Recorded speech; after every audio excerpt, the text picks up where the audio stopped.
Graça e paz, queridos irmãos e irmãs, sejam muito bem-vindos à Leitura Bíblica 2023, aqui no canal do Ministério Zoe.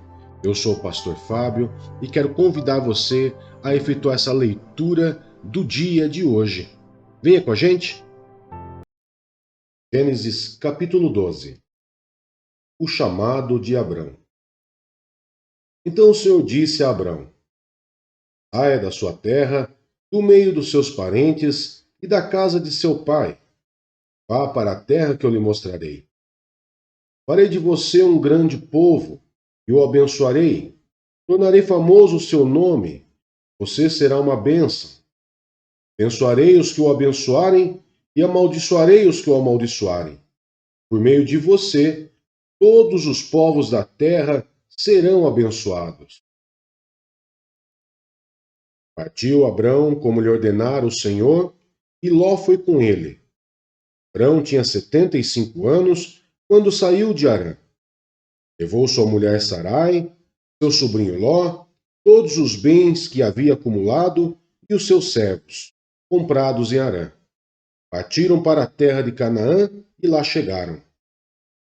Abrão atravessou a terra até o lugar do carvalho de Moré, em Siquém. Naquela época, os cananeus habitavam essa terra. O Senhor apareceu a Abrão e disse: à sua descendência darei esta terra. Abrão construiu ali um altar dedicado ao Senhor, que lhe havia aparecido. Ali prosseguiu em direção às colinas a leste de Betel, onde armou acampamento, tendo Betel a oeste e Ai a leste. Construiu ali um altar dedicado ao Senhor e invocou o nome do Senhor.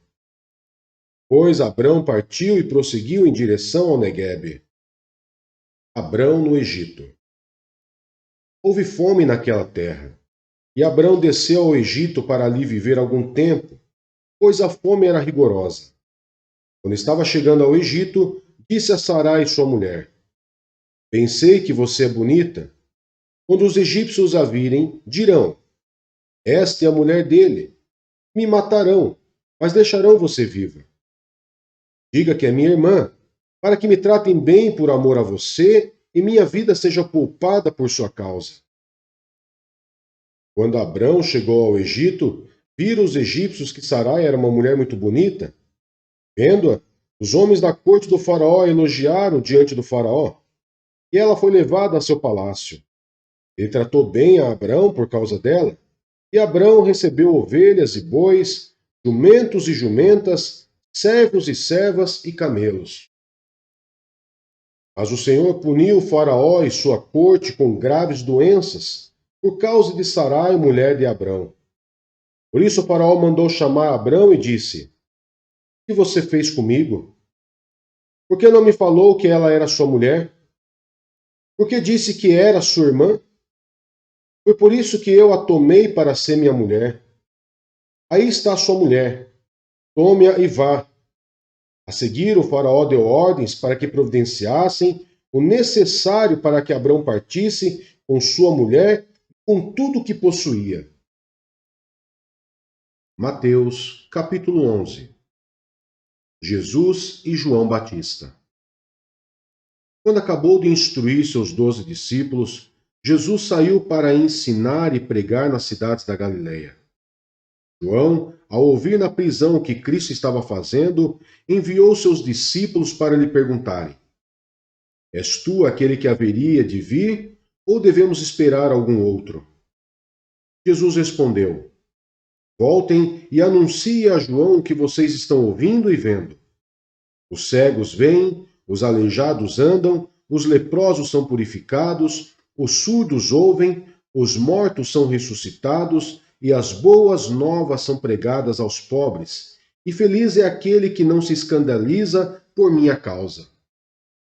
Enquanto saíam os discípulos de João, Jesus começou a falar à multidão a respeito de João.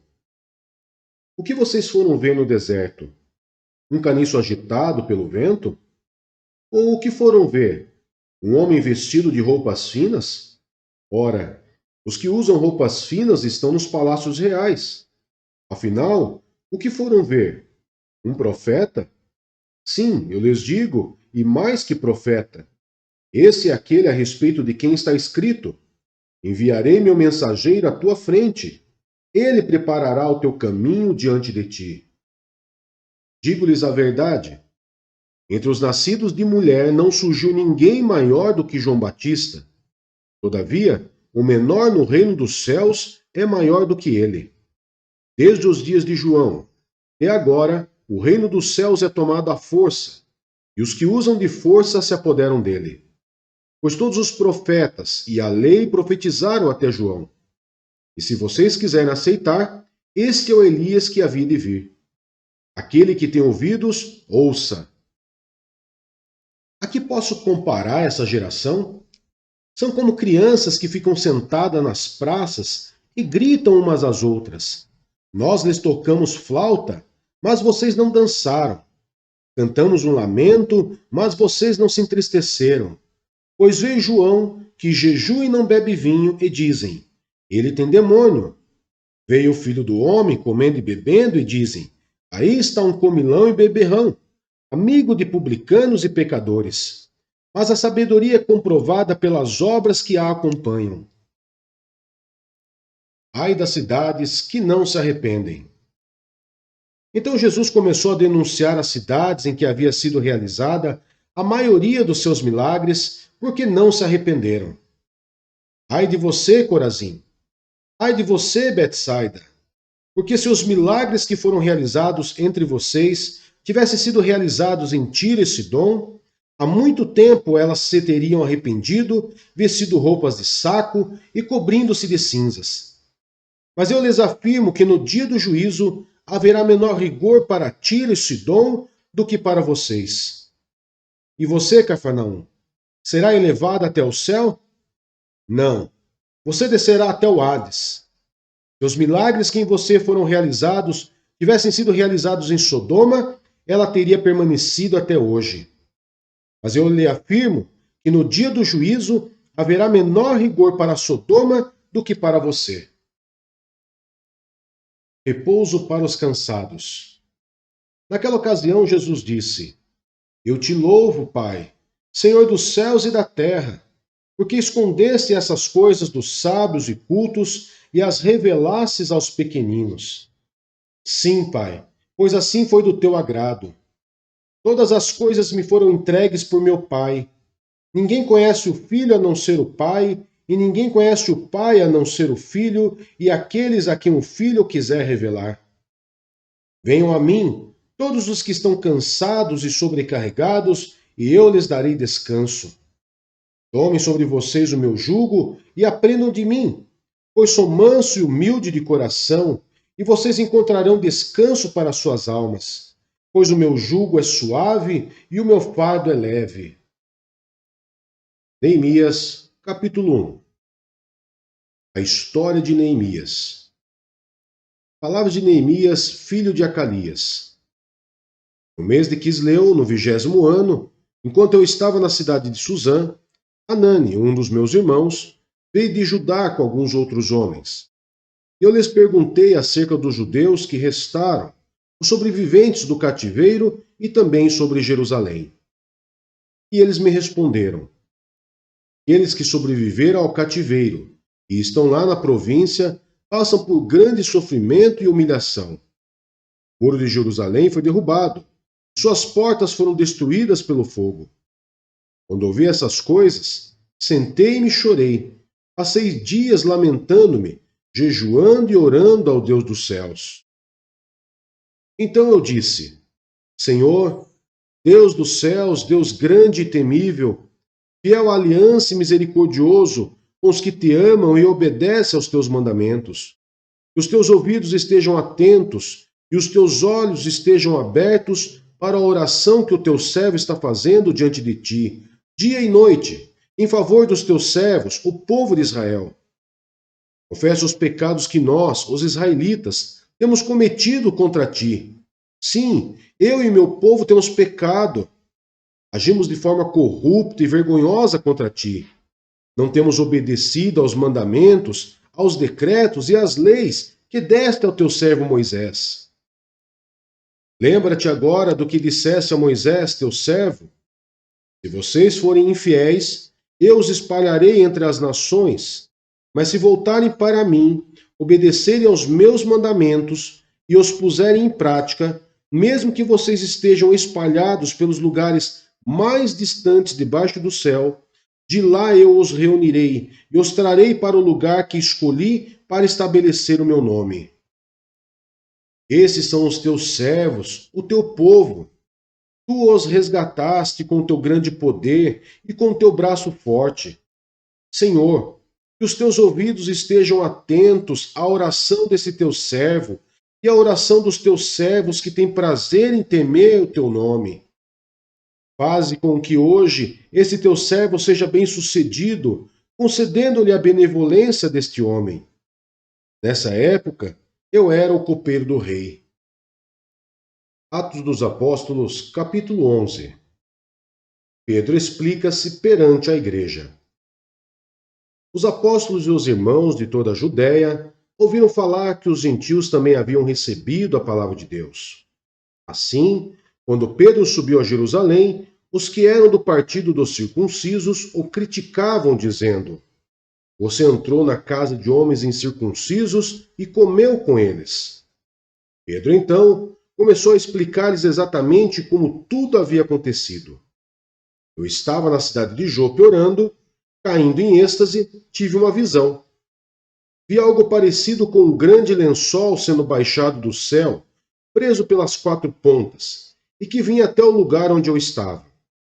Olhei para dentro dele e notei que havia ali quadrúpedes da terra, animais selvagens, répteis e aves do céu.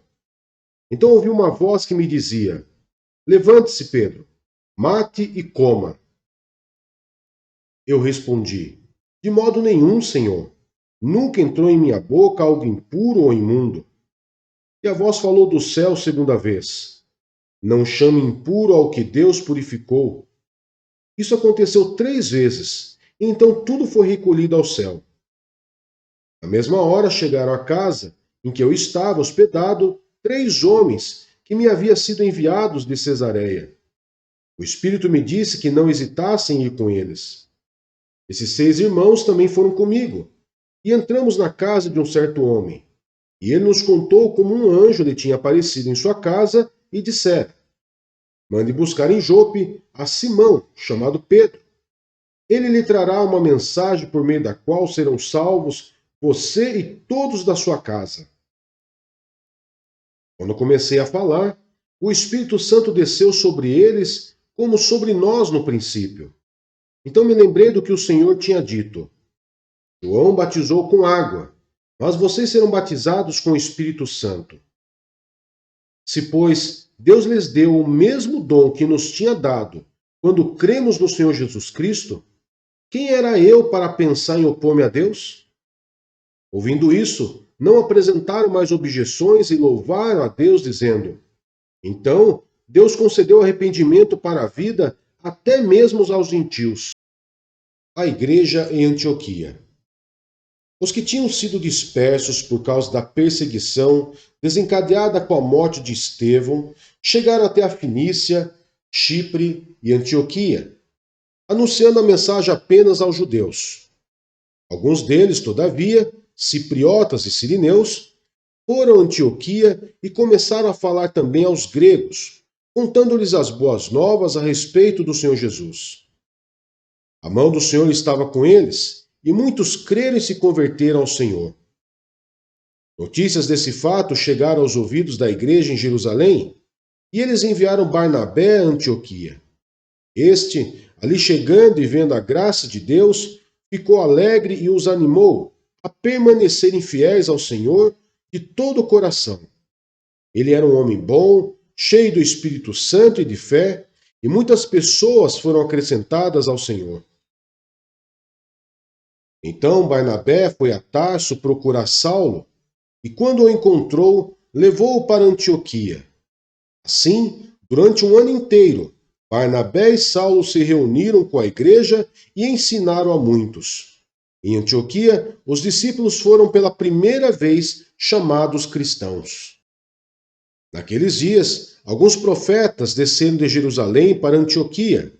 Um deles, Ágabo, levantou-se pelo Espírito e predisse que uma grande fome sobreviria a todo o mundo romano, o que aconteceu durante o reinado de Cláudio. Os discípulos, cada um segundo as suas possibilidades, decidiram providenciar ajuda para os irmãos que viviam na Judéia. E o fizeram, enviando suas ofertas aos presbíteros pelas mãos de Barnabé e Saulo.